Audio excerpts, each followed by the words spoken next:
In the previous video, we talked about how the scale and key patterns can produce a set series of intervals, and how major scales only produce major and perfect intervals, and minor scales produce some minor intervals instead of the major ones. We talked about how an interval is either going to fit into the major minor family, so to speak, or the perfect family. So seconds, thirds, sixths, and sevenths are all going to be in that major or minor family. But firsts, fourths, fifths, and eighths are all going to be part of the perfect family. Now, does that mean that it can't ever be anything other than that? No, there are more possibilities we'll talk about in a second.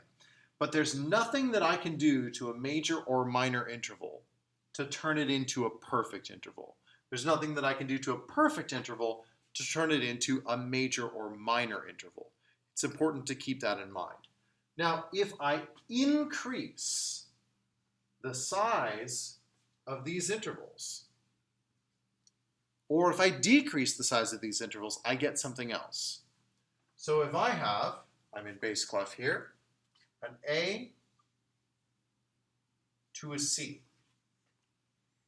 then that's going to be a minor interval because it fits the pattern of A minor instead of A major. So this will be a minor third. If I were to increase my minor interval, I would get a major interval, because A to C sharp fits in the key of A major, not A minor. So that's a major third. If I were to increase this again, either by making this a C double sharp or by making it an A flat, which one do you want to do? We'll go with A flat. If I were to increase it again, now it's larger than a major interval. It does not become a perfect interval at this point. It's larger than a major interval, and so it becomes an augmented third. So we have minor, major, and augmented.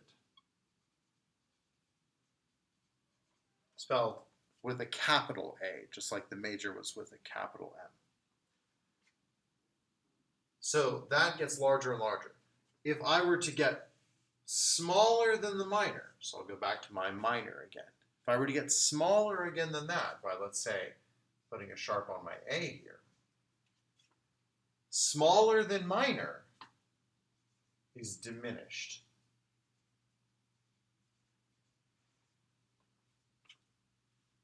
So you can think of this little progression going all the way to the capital A and the lowercase d. As I get larger by half steps, I move up. As I get smaller by half steps, I move down until I have one of these. Now, I can do the same thing with a perfect interval. So in this case, I'll go from A to E. Now, in both A major and A minor, A to E is the 1 to the 5. That's a perfect fifth. If I were to make this larger by, let's say, sharpening that E, I don't start going into major minor territory. I go from perfect straight to augmented. When I think about this, I go from perfect to augmented. There's nothing else in between. If I were to go back to my perfect interval and I were to make this smaller by, say, sharpening that note, or we didn't do this last time, I'll flat that note. Now it's smaller, and that goes all the way to diminished, spelled with a lowercase d.